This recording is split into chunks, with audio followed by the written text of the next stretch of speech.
Morning. So we're back at the lake. I always get really excited when I'm back here. Today I've been looking at the wind all week, and the wind's been pretty abysmal. I think there was a decent blow yesterday, but today it's supposed to be about 1 or 2, and that's miles an hour. And you can tell the lake's got a slight ripple to it, but nothing more. We brought the drone. We'll do some drone flying, and I've got a few bits and bobs I've been doing for the boat, so we'll have a look at that now. Boat's over there. I always find it quite magical driving down here, you know, in the mornings. There's no one around. It's really worth getting up early and coming down. Oh, my little bit of tape has fallen off.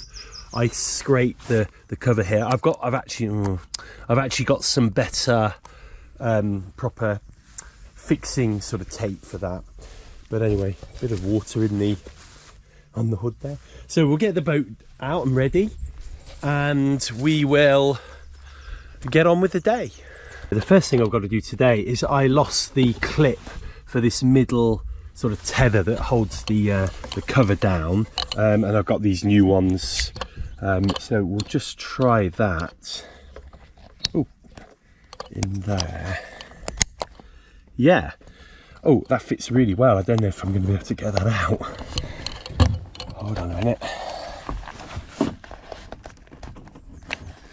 Okay, I can't seem to get that out. I'll have to see if I can try harder. Hang on. Good start to the day. Oh, I'm getting attacked by something as well.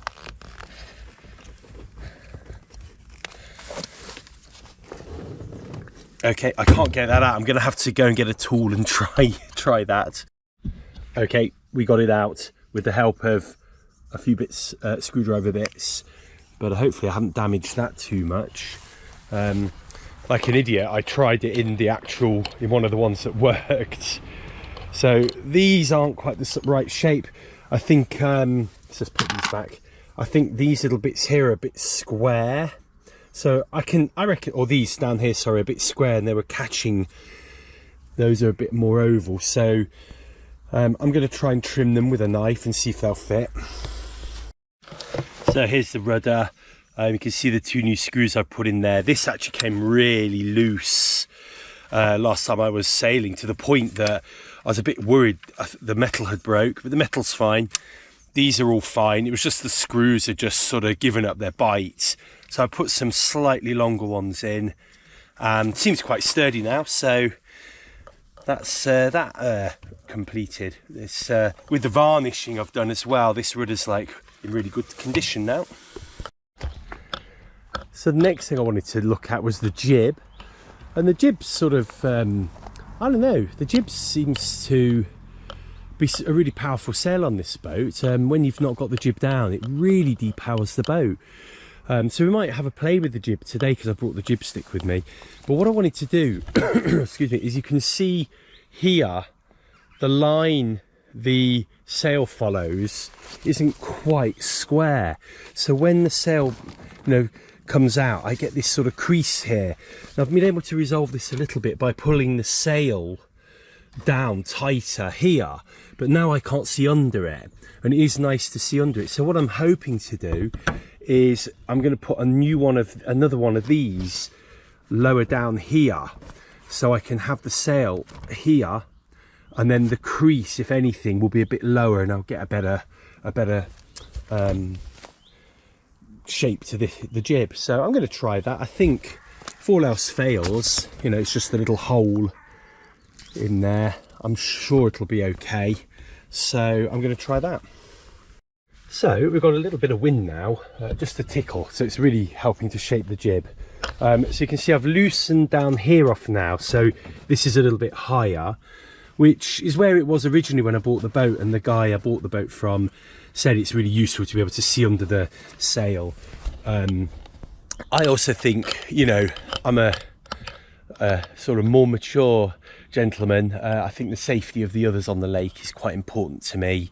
It can get busy here on you know, Fridays and Saturdays. So I like the idea of being able to see under the sail. I didn't enjoy the fact that I couldn't the last time I sailed. So let's see if we can see it. So you can see this new one I've put on here. I'm going to get it roughly in that position. That was so hard to get on. They're really tight, these things. And then that's going to go here like that. And then, you know what, I can keep it on. I don't have to use it. So all these need is a little screw to go in.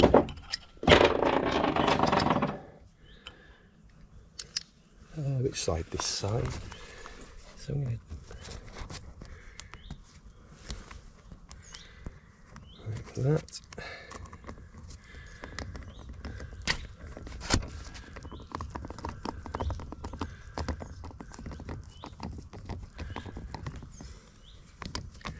I am getting eaten alive today. It's not, in the UK we don't really have many bugs or bad critters, but we do get these little midges. I've noticed at the side of the lake we get them. Once you're on the lake, I think you're too far away from land, but yeah, they kind of torment you. And then anyway, so the next thing for this, oh, let's just check we can get that on. There you go. I think that's going to give the sail a little bit more shape, to be frank. I've got the D-shackle here. Let's see if I can get that a bit closer. So now when I want to take the jib off, I only have to use this little D-shackle. So we'll see how we get on with that. Here's the jib stick. And I've connected it just to the, this is for the spinnaker. I don't know what you call it exactly. So it should be able to swing freely either way, depending on which sheet or which tack I'm on. Unfortunately, the varnish hasn't dried, so I've rubbed a bit of the varnish off on the bottom here. I think a lot of the varnish kind of dripped down, and also it doesn't fit through the little hole. So that'll have to have maybe a rethink. Maybe the hook system has to happen, but for now I've just undone the jib sheets and just put it through there to get the effect, and then I can control where it goes with the jib sheets themselves. If we tighten that a little just to simulate that we've got some wind and some tightness, yeah, I think that'll work. It'll definitely keep it out. It forces it out. Then I've just de-rigged the mainsail, so taking the mainsail off. So with the jib stick, I was just trying to work out where to store that. So it's quite long, so but it is flexible. So I think I'm going to clip it under here, where the little emergency oar goes, and I've got some clips that fit it. So I'll probably just screw those into there and put the jib stick there. I think it's nice and out the way. I can't really see any other place to put it. It's too long to sort of go here, and I think it would get in the way there. So that's where the jib stick's going to live. For now, that'll just live down there. We are going for a little motor about. It's Thursday. There's nobody on the lake at all. Oh, there are some boats down there. There's some yachts down there. So maybe we'll go and see what they're up to. They're definitely sailing. I don't know if you can see that right over there. We've got the drone, so I think I might go into the middle, get a grip of everything, and then see if we can do a little bit of drone flying. See if we can get the drone to follow the boat. We are motoring. A few things I wanted to just point out was my new tiller extension handle. So far so good. The wood here is so much better. So when I was twisting the tiller to just get you know, really fine control the speed, the aluminium would kind of flex. It seems to be too flexible. I think it was actually too thin piping that I used. So when I wanted to do a little change in direction, it would flex, and it would end up flexing, and then giving, and it would give me too big a change. And then if I wanted to just up the speed a tickle, just like that, I couldn't do it, because again, it seemed to sort of have a torsion flexibility about it. So I'm hoping the wood, I think there's 4 or 5 coats of varnish on this, and I finished that a week ago. So we'll give it a go, see how the wood one works out. I do like the wood one because it's in keeping with the boat as well. So I do like that. I've motored pretty much into the middle of the lake. You know it's the middle because the buoys in the middle, or the markers I think they're officially called, are letters, and then the ones, there's even number, I think odd numbers this side and even numbers that side. Really handy for tacking and used for racing and whatnot. I've got the camera on my cap. I've got this clip, GoPro clip, and it clips on things. Actually it's quite good. I have no idea whether this is pointing where I want to go or whatever. Anyway, we've been flying the drone's down there. The first attempt, the drone flew into my right shroud, or my port shroud, and I was really lucky that it just flipped and whacked into the boat here. I got a bit of a whack on my thumb from a propeller, but we managed to salvage the drone. It was fine. The second attempt, I was very close to the shroud again. The wind, I don't know, the wind is a little bit weird with the drone, so it came in. I literally heard the propeller tickle this. I managed to do a recovery. I didn't like doing it, but the gimbal is broken, as you can see. This is supposed to go up and down. I mean, it's just on the side, so the little camera here is just no longer working. There's some motor that has broke, and I think if you flip it over there, you can see this is cracked. I'm giving this clip on the cap thing a try at the moment, so hopefully this video will be okay and you can see everything. I'm going to move my head up and down to make sure. I'll show you how I get the boat off the beach. I actually used to get the boat quite deep and then jump in and then kind of reverse motor the boat out, but I always caught the propeller, so I've got a little, nothing spectacular, but a few little dints on the propeller, which I'd rather not do. So actually I've never used this kind of really tiny little paddle.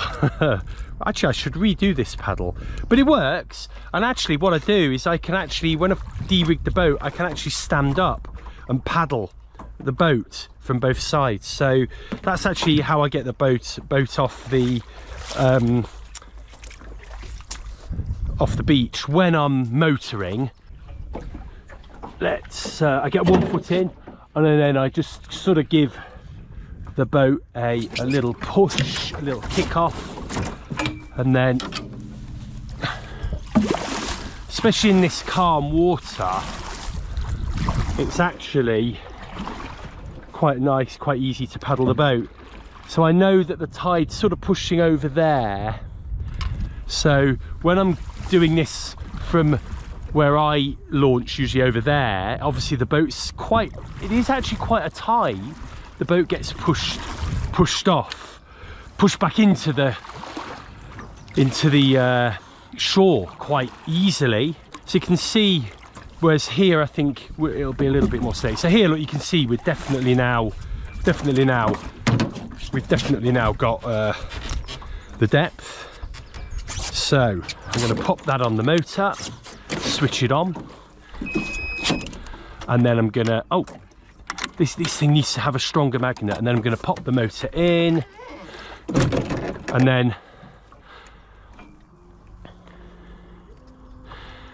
just 40-50 is all you need. Let's just get some distance between us and the shore. The beauty of this lake is you kind of know where things are. You know, motoring up this side of the lake, there are some little shallow bits, but they're quite obvious. You know, so you know that if you get close to the shore, you need to just be a little bit careful. And then all I do is pop the tiller extension on, and off we go. It's got quite busy now. There's a load of kids out on the water in their canoes and paddle boards. This seems to be the new thing, actually, paddle boards. So I've got my these are my yachting or sailing shoes. They're really good. They are really good. They keep your feet so super warm, but one thing is they keep the water inside. So on a day like today where, you know, not much is going on, I should really take them off because my feet are like prunes. When you're having a day out on the water, basically cruising along, doing nothing, then I think bare feet are the order of the day. So this is LlanGower. You can catch the little steam train here. It's just round the peninsula. There's a Bala camping, if you can see where you can just see some tents around there. And it comes all the way out. It's like a little peninsula. And a lot of people come here and launch their canoes off here. It's just a beautiful day. Just look at how calm the lake is. Look at the mirror it is. It's, you know, I love to sail, but this is amazing too. It's money well spent, this outboard, this e-propulsion unit, the Evo, the latest version, has 1279 watt-hour of power. So I've been going for 2 hours now, 200 watts, 6.5 hours left according to the little computer on the top of it. I love to sort of stand here on the pole, and if I want to just steer, if I've got the motor balanced quite well, if I want to steer, I just do that, and you can see, oh, I'm steering right, and I'm steering now to port. So it's really stood out. I can do that sitting down as well. It's like kind of a lovely little poodle about. So we're right at the bottom of the lake. There's a little stone beach there. I don't know where that goes. I was just having a little nosy to see what's in there. I'm going to have a look on Google Maps. But it does get a little bit shallow. So you can see, you might be able to see the water. We've got about, I'd say, a metre there. And it was a lot lower, a lot more shallow there. Loads of ducks and birds. There was a heron in there. So that's the other reason I didn't want to go in there straight away. I didn't want to disturb the heron. And man, it's so peaceful here. It's lovely. So that little what looked like a sort of almost estuary or little river opening or river mouth, actually that, if you can see on my phone, I don't know if you can see that on my phone, it's just like a little bay, but I'm not going in there because it was really shallow. So I've just stopped, I've just laid up for a bit, having lunch. So today is like these chicken and stuffing slices with a bit of mayo on there. I've realised watching loads of sailing channels, things like that, that sailors probably aren't the healthiest of eaters. If you're doing blue water crossing, then that's probably out of necessity. You can't just rely on fruit and veg for 6 or 7 weeks, but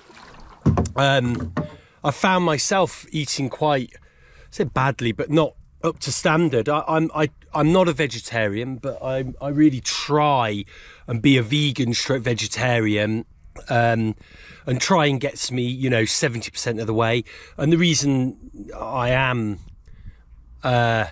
vegan primarily, I have to be honest, is that I do suffer with gout. Ooh, ow. Ow, what was that? Just bit me, something bit me, go away. And you know, I've got to keep away from acidic or purine, largely acidic foods, sugar, particularly alcohol, yeah. And meat, you know, isn't great. Chicken's okay, bread is bad for gout, loads of things. I am trying my best. When I'm eating vegan, and I do have long periods where I am eating quite well, the whole family does, I'm so much healthier, right down to my gout. I don't really get gout anymore if I stick to the plan. And I don't have to stick to a rigid plan, but I have to make sure I'm hydrated. I don't drink much, and you know what, I don't miss that anyway. Watch what you eat, and then, you know, listen to your body. If you get a little grumble, it's time to put a bit of alkaline drops in your water, maybe, you know, and start to eat a bit more veg, you know, fruit and veg, just to, you know, just to keep it in check. And there you go. So I think just a little bit about me. Yeah, I am Dave, and I am a gout sufferer. So I got this old, it's quite an old selfie stick, but just wanted to see how that works on the boat. That's quite cool actually, I can just see the front camera. So I've been following this guy with the yellow sail, I don't know if you can see him up there. He's been paddling along, but it's like a canoe with 2 ballast hulls, like it's a tri-hull, so he's been easily out paddling me because it's hard to paddle a bigger boat like this. But I'm going to motor past him now. We're doing about 80 watts. I mean, I could just go all the way home like this, it's so relaxing. Now we're in the middle of the lake a little bit more. I'm glad to say that the flies have gone. There was a couple. I managed to get the culprit in the end, but you can see we're quite a way now. Look how glass the lake is. It's crazy. Just no wind at all. No wind whatsoever. I've just moored up on one of the markers. I don't know if you can make that out. And I'm going to stay here and read my book, which I've nearly read. I've about 80 pages left. It's amazing, this book, Ming Ming, The Art of Minimal Ocean Sailing, by Roger D. Taylor, which I knew it was Roger or Richard. And it's about a little boat that's kind of goes all over the place, the Azores, mainly around the UK and up to Iceland and the Arctic Circle, which is a dream of mine. So I'm going to sit here and relax and read this book. And now you can see we are in the doldrums. Look at that, super glass. I just did a speed test, and at 1000 watt, which is roughly 3 horsepower, I think, this engine, we were doing 5 knots. I thought I'd do a really good test in this glass-like water, but 300 watts, where I've got loads more, like nearly 4 times the range, we're doing 4.2 knots, and at 200 watts we were doing 3.5-ish. So it just goes to show how power hungry speed is. The outboard's been great fun though, so you know. So we'll go home, we'll see what's what. I don't know what I might do. And then, well, we'll see what's going on, and then we'll take it from there.